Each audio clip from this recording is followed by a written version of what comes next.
Purihin ng Diyos, purihin ng ating Panginoon. Naiinggit ka ba? Ngayong araw na ito ay pinagdiriwang natin o inaalala natin ang kapistahan ni Saint Thomas, ni Santo Tomas, Doubting Thomas. Alam niyo ko ba kung bakit nagduda si Thomas? Nagduda nga ba si Thomas? Dahil hindi niya nakita si Jesus na nagpakita sa kanyang kasamang mga alagad. Dito sa kwentong ito ay isa sa mga matutunan natin ay ang pagkainggit ni Thomas.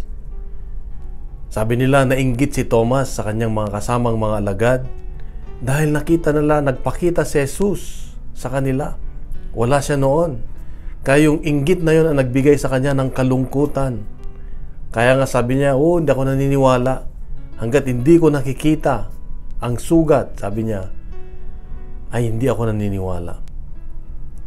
Kaya nga nagpakita si Jesus. At sabi niya, "Lika, Thomas, lagay mo ang iyong mga daliri."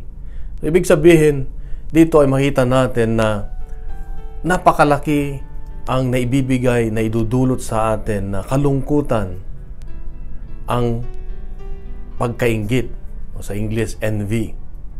Bakit? Kasi hindi mo iniisip yung mga biyayang natatanggap mo. Ang lagi mong iniisip ay yung biyayang wala sa'yo.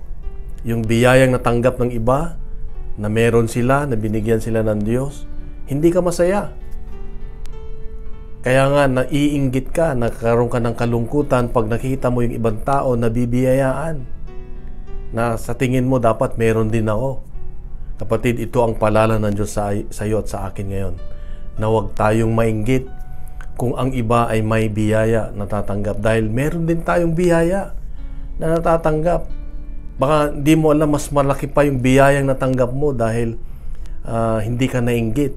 Dapat gawin natin ay matuwa tayo pag ang iba ay may biyayang natatanggap. Huwag tayong malungkot, huwag tayong mainggit, kundi magpasalamat sa Diyos dahil mabuti ang Diyos sa kanila, biniyayaan sa ng Diyos. Pag ganun ang pananaw natin sa buhay, ay meron tayong pagpapakumbaba sa mata ng Diyos at meron tayong pananampalataya sa Diyos na ang mga bagay ay alam ng Diyos kung ano yung ikabubuti natin, at umaasa tayo na kung anong meron tayo ay laging galing sa kabutihan at pagmamahal ng Diyos. Kapatid, mahal ka ng Diyos. Mahal tayo ng Diyos.